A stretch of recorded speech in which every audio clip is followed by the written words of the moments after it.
Dios le bendiga, profesor. Aquí estamos el grupo número uno, integrados por Acosta David, Arias Jean-Pierre y Llano Diana, sobre la materia de soteriología en el tema de la salvación. ¿Qué es la soteriología? La soteriología es el estudio de la doctrina de la salvación. El término proviene del griego soteria, salvación, y logos, que quiere decir estudio de. La soteriología discute cómo la muerte de Cristo asegura la salvación de aquellos que creen, y eso, gracias a ese acto, es lo que nos ayuda a entender las doctrinas como la redención, la justificación, la santificación, la propiciación y la expiación sustitutoria. En el cristianismo, la doctrina de la salvación se centra en la persona y obra de Jesucristo. ¿Y cómo hace esto posible la salvación espiritual en él, creyendo que su sacrificio sustituye el castigo personal por el pecado, es decir, la muerte, lo que implica un arrepentimiento y una vida transformada a la voluntad de Dios? Ahora bien, ¿cuál es la necesidad de la salvación? Vamos a topar algunos puntos. El hombre en el principio de la creación pecó, y eso originó una separación con Dios, ya que el propósito de Dios era que el hombre habitara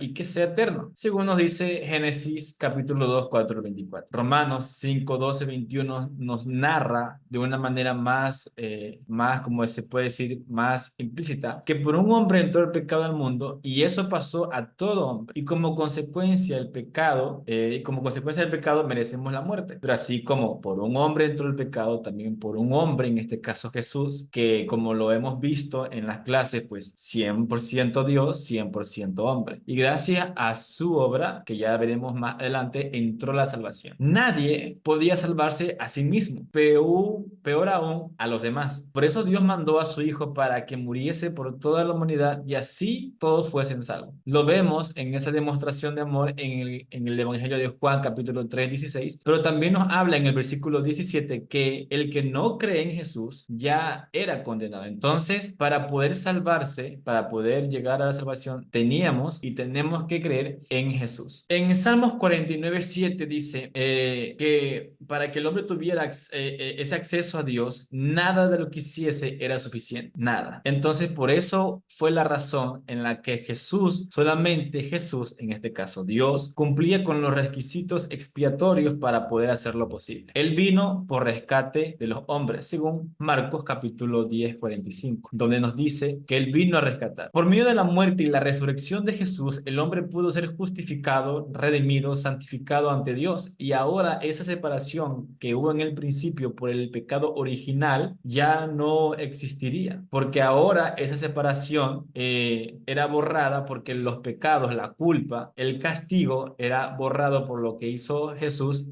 y ahora podemos tener una conexión con nuestro Dios. Eso lo podemos ver en 1 Corintios 1:30. Y ahora es trabajo del hombre que cuide de esa conexión con Dios, es decir, que cuide esa salvación, que esa salvación siempre esté presente en nuestro caminar, según Filipenses capítulo 2, versículo 2. Entonces, ¿cuál es la necesidad de la salvación en sí? El hombre necesita ser salvo de su pecado, de su pasado. Y para que esa necesidad sea suplida, otro hombre que también peca no la puede suplir. Solamente Jesús cumplía con todo eso que en este caso nosotros necesitamos para poder ser salvos. La obra de Cristo. El papel central de Jesucristo en la salvación es fundamental para la fe cristiana y se basa en varios eventos claves: su encarnación, su vida sin pecados, su muerte en la cruz y su resurrección. A continuación se presentará un análisis detallado de estos aspectos respaldado por versículos bíblicos. La encarnación. Dios hecho carne es el primer paso en el plan de salvación. Esto demuestra la disposición de Dios para acercarse a la humanidad y es experimentar nuestras condiciones humanas, como lo vemos en Juan 1:14, Filipenses 2, del 6 al 7. La vida sin pecado. Jesús es crucial porque solo una ofrenda sin mancha podía satisfacer la justicia de Dios. Jesús Jesús vivió una vida perfecta y obediente, cumpliendo todas las leyes y requisitos de Dios. Y eso lo podemos ver en Primera de Pedro 2:22, Hebreos 4:15. La muerte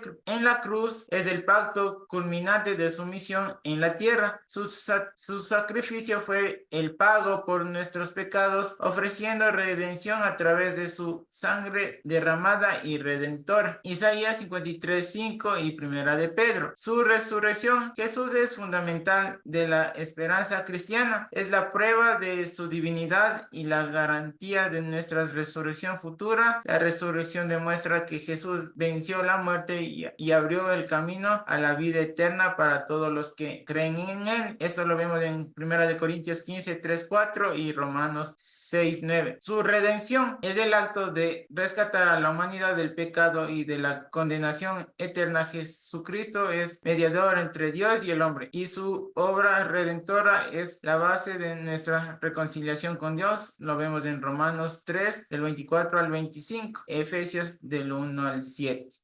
La gracia y la fe. Comencemos primeramente dando la definición de gracia y luego de fe. La gracia de Dios es su favor inmerecido, un don que no puede ser ganado por nuestros propios méritos o buenas obras. Es una manifestación del amor y la misericordia de Dios hacia la humanidad pecadora. La fe, confiar y creer en Dios y en la obra redentora de Jesucristo. No es solo un asentamiento intelectual, sino una confianza total y una entrega a Cristo como Señor y Salvador. En Efesios 2:8-9 nos indica: porque por gracia sois salvos por medio de la fe, y esto no de vosotros, pues es el don de Dios, no por obras, para que nadie se gloríe. Este versículo destaca que la salvación es un don de Dios, no algo que los humanos puedan ganar o merecer. Es un acto soberano de Dios que da la salvación libremente a quien cree. Dios toma la iniciativa en la obra de salvación. Él envió a su Hijo Jesucristo para redimir al mundo, mostrando su amor y gracia hacia la humanidad que estaba perdida por el pecado.